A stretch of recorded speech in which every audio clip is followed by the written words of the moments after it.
This video proves the residue theorem, which is one of the most celebrated theorems about contour integration.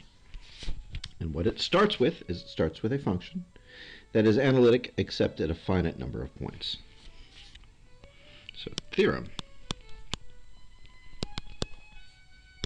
Suppose f is analytic except at a finite number of points. I'll label them Z1, Z2, up to Zk. And then if C is a positive simple closed curve enclosing all of these points, the integral around C of f dz is equal to 2 pi I times the sum of the residues.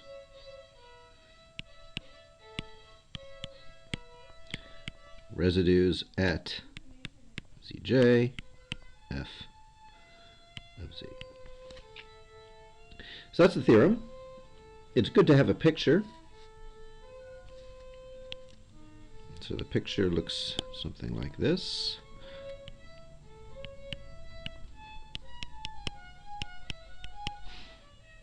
So the function f is not analytic at these points here, Z1, Z2,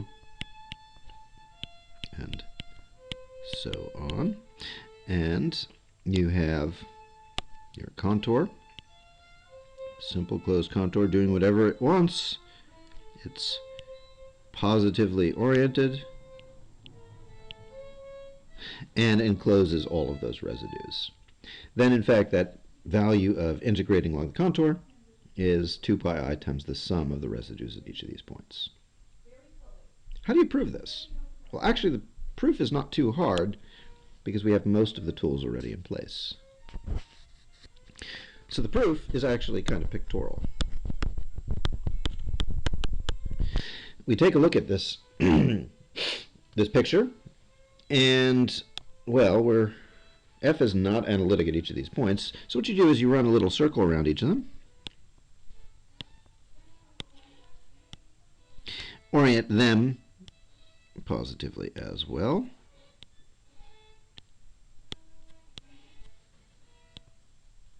All right.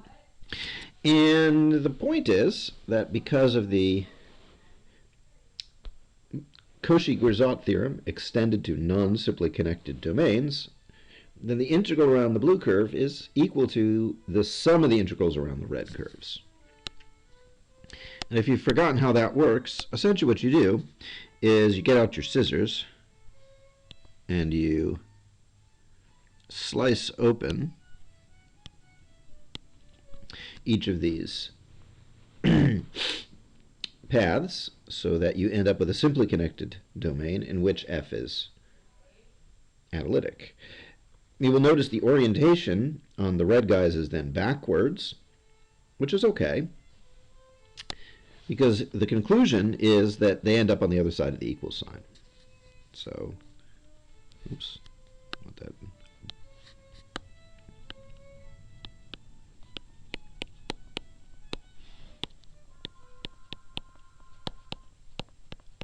So because of the Cauchy-Grisot theorem applied to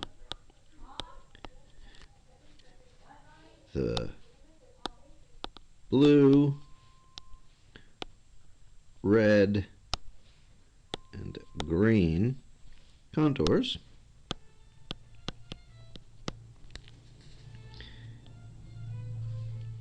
the integral of f of z dz is equal to, Well, all the green guys cancel, so it's just equal to the sum of integrals around each of these red guys. Let's call each one of those red contours Cj.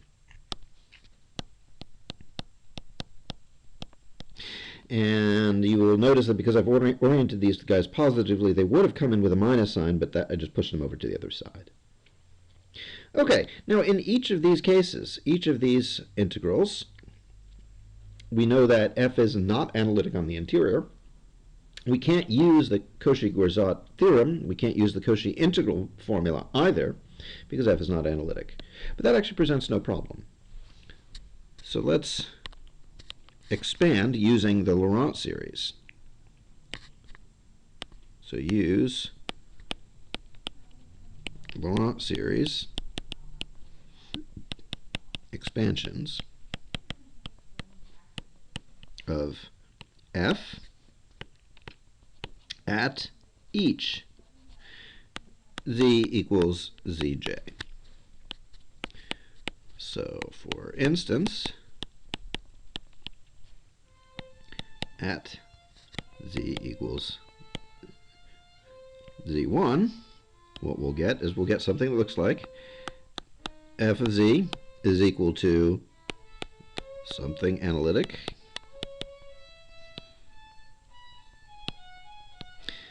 plus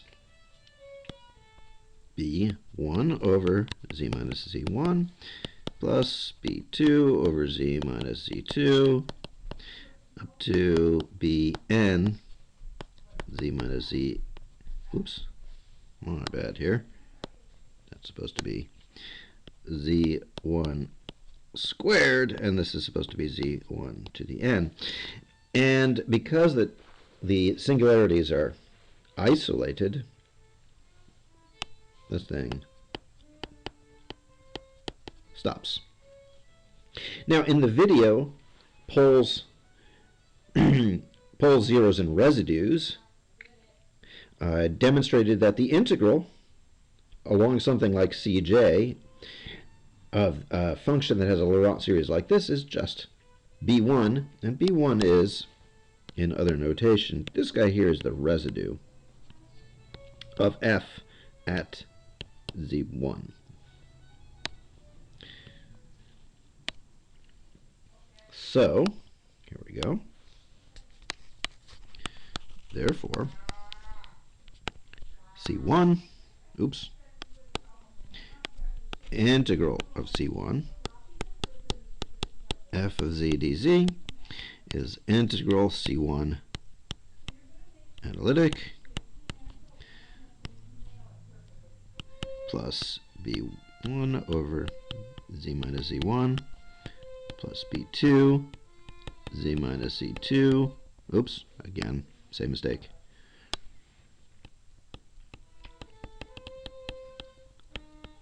bn over z minus zn, oops,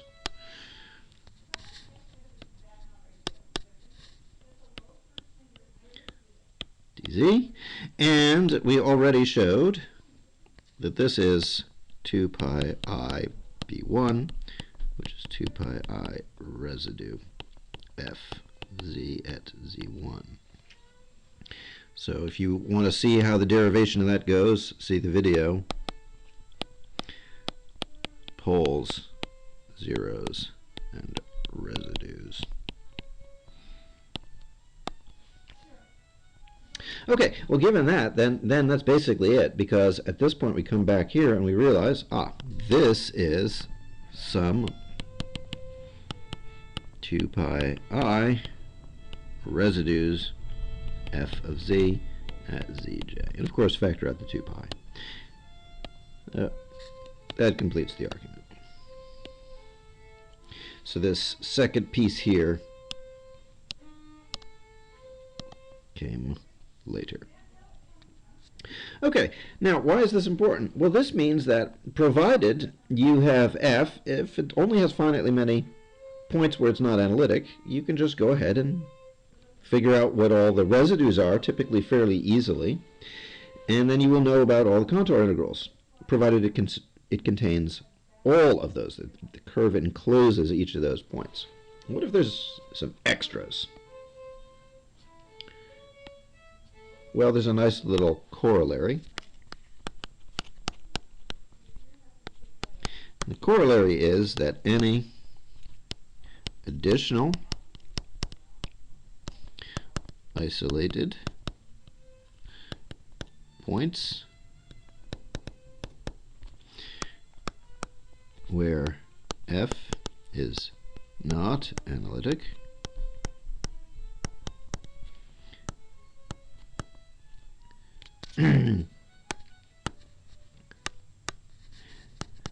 that are not enclosed by C can be simply ignored.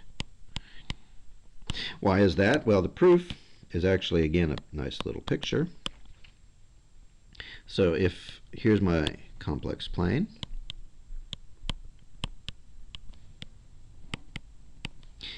here's some singularities that are included. Here's one that's not going to be. There's my contour C. The point is that when I do my little calculation here, I'll get these positively oriented guys, and I'll do my slicing.